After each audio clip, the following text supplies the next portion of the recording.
चलिए आज हम लोग टॉपिक पढ़ने जा रहे हैं परावैद्युत पदार्थ। ठीक है, असल में हम लोग क्या पढ़ने जा रहे हैं, हम पढ़ने जा रहे हैं कि परावैद्युत पदार्थ होता क्या है, परावैद्युत पदार्थ किस किस प्रकार का होता है और विद्युत क्षेत्र में वो परावैद्युत प्रभाव पदार्थ अपना कैसा प्रभाव दिखाता है। क्यों पढ़ने जा रहे हैं? क्योंकि हमें संधारित्र में परावैद्युत पदार्थ को भरकर ये चेक करना है कि संधारित्र के व्यवहार में क्या परिवर्तन आता है, क्या हमें फायदा होता है, क्या हमें नुकसान होता है, फायदा होता है तो किस तरह से फायदा होता है और फायदा कैसे उठाया जा सकता है। तो परावैद्युत पदार्थ को भरने के बाद हम ये चेक करेंगे कि भाई संधारित्र में क्या क्या परिवर्तन हुए हैं, लेकिन उससे पहले हमें ये देखना होगा कि भाई परावैद्युत पदार्थ क्या होता है और ये कैसे काम करता है। समझो इस चीज को।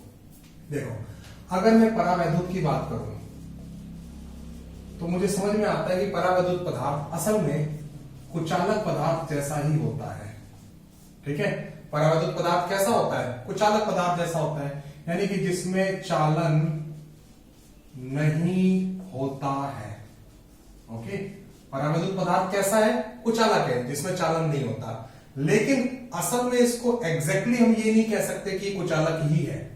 ठीक है, परावैद्युत पदार्थ कुचालक जैसा होता है, लेकिन मैं ये नहीं कहूंगा कि परावैद्युत पदार्थ कुचालक ही होता है। ठीक है, तो उसमें क्या परिवर्तन होता है? देखो, इस परावैद्युत को समझने के लिए हमें दो टर्म्स समझनी होगी।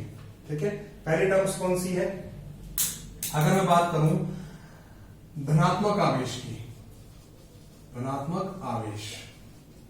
ठीक, तो धनात्मक आवेश हम जानते हैं कि किसी पदार्थ में परमाणु होता है, परमाणु में धनात्मक आवेश होता है जो कि नाभिक में होता है। लेकिन उस धनात्मक आवेश को भी हम किसी एक बिंदु पर केंद्रित मान सकते हैं और मानते भी हैं, जिसे असल में धनावेश केंद्र कहा जाता है। ठीक इसी तरीके से एक क्या होता है? ऋणावेश केंद्र होता है। यानी किसी परमाणु में एक धनावेश केंद्र होगा और एक ऋणावेश केंद्र होगा। धनावेश केंद्र किसको कहा जाएगा? जिस पर संपूर्ण धनावेश को केंद्रित माना जाता है, माना जा सके। ऋणावेश केंद्र किसको कहा जाएगा? जिस पर संपूर्ण ऋणावेश को केंद्रित माना जा सके या माना जाता है। ये हमारी बात में समझ में आती है। चलिए, अगर मैं सिंपल तौर पे कहूं कि मेरे पास एक परमाणु है, इस परमाणु में बहुत सारे कक्षक होंगे, उन कक्षकों में बहुत सारे इलेक्ट्रॉन होंगे और वो इलेक्ट्रॉन चारों तरफ चक्कर लगा रहे होंगे। ऐसे ही इस परमाणु में एक नाभिक होगा, नाभिक के अंदर बहुत सारा धनावेश होगा जिस नाभिक के अंदर व्यवस्थित होगा। इसका मतलब ये हुआ कि इस संपूर्ण धनावेश को मैं किसी एक बिंदु पर केंद्रित मान सकता हूं, जिसे धनावेश केंद्र कहा जाता है। ऐसे संपूर्ण ऋणावेश को भी मैं किसी एक बिंदु पर केंद्रित मान सकता हूं, जिसको ऋणावेश केंद्र कहा जाएगा। अब यहां पर दो बातें होती हैं कि हो सकता है कि मैंने कहा कि धनावेश केंद्र, और मैंने कहा कि यही क्या है? ऋणावेश केंद्र भी है। ठीक है, यानी कि ऐसी परिस्थिति बन सकती है किसी परमाणु में कि धनावेश केंद्र और ऋणावेश केंद्र दोनों एक दूसरे के क्या हो? संपाती हो। ऐसी परिस्थिति बन सकती है। या फिर ऐसा भी हो सकता है कि धनावेश केंद्र और ऋणावेश केंद्र एक दूसरे के संपाती ना हो, यानी कि उनके बीच में कोई ना कोई गैप हो। चलो, इसका मतलब हमें समझ में आया कि धनावेश केंद्र ऋणावेश केंद्र संपाती भी हो सकते हैं और संपाती नहीं भी हो सकते हैं। क्लियर? अगर मान लो मैं कहता हूं कि धनावेश केंद्र ऋणावेश केंद्र संपाती है, ठीक है, इसका मतलब ये हुआ कि धनावेश केंद्र में मान लेता हूं प्लस से दिखा देता हूं, ऋणावेश केंद्र में माइनस से दिखा देता हूं। इसका मतलब अगर दोनों संपाती हैं तो दोनों एक ही जगह हैं, कुछ इस तरह से ये कंडीशन बनेगी। इसका मतलब ये हुआ कि धनावेश केंद्र और ऋणावेश केंद्र के मध्य दूरी कितनी है? दूरी है 0। क्लियर? और दूसरा हो सकता है कि संपाती नहीं है। ठीक है, अगर संपाती नहीं है तो क्या होगा? धनावेश केंद्र और ऋणावेश केंद्र के मध्य में कोई दूरी r होगी। क्लियर? दो तरीके, धनावेश केंद्र ऋणावेश केंद्र संपाती हो सकते हैं, धनावेश केंद्र ऋणावेश केंद्र संपातित नहीं हो सकते, उनके बीच में कोई दूरी होगी।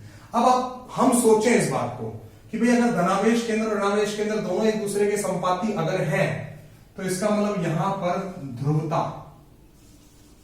ध्रुवता नहीं होगी। क्यों? क्योंकि जितना धनावेश उतना ऋणावेश, दोनों एक ही बिंदु पर है, तो ध्रुवता क्या होगी? 0।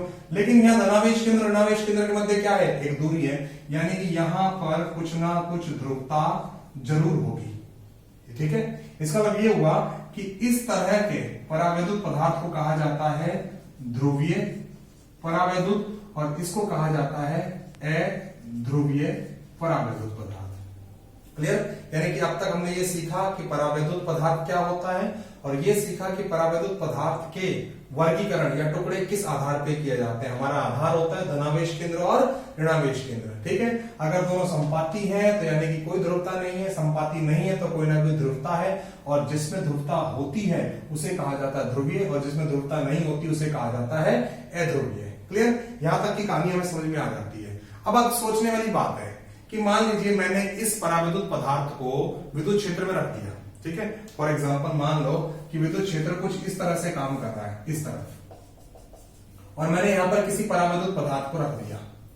अब दोनों को ही रख सकते हैं भाई। मान लो मैंने संपाती वाले को रखा, यानी कि जो पहले से क्या है, अध्रुवीय है, मैंने उसको यहां पर रख दिया, यानी कि उसका धनावेश केंद्र भी यहीं पर है और ऋणावेश केंद्र भी यहीं पर है, दोनों क्योंकि अध्रुवीय है। अब जैसे मैं इसको विद्युत क्षेत्र में रखूंगा तो क्या होगा, धनावेश केंद्र विद्युत क्षेत्र के साथ जाने की कोशिश करेगा और ऋणावेश केंद्र विद्युत क्षेत्र के विपरीत जाने की कोशिश करेगा, क्योंकि धनावेश की चाल किस तरफ होती है, विद्युत क्षेत्र की दिशा में, और ऋणावेश की चाल किधर होती है, विद्युत क्षेत्र के विपरीत दिशा में। यानी कि ये कहानी कुछ ऐसे बनेगी, प्लस इधर माइनस इधर।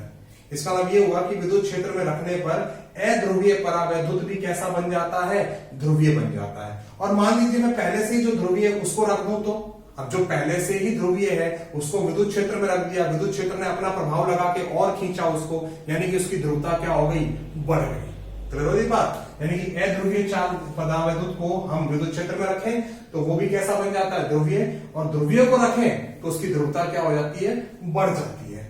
अब ये ध्रुवता बढ़ने, घटने, ध्रुवता होने ना होने से क्या प्रभाव पड़ता है, इसको हम लोग डिस्कस करेंगे अगले वीडियो।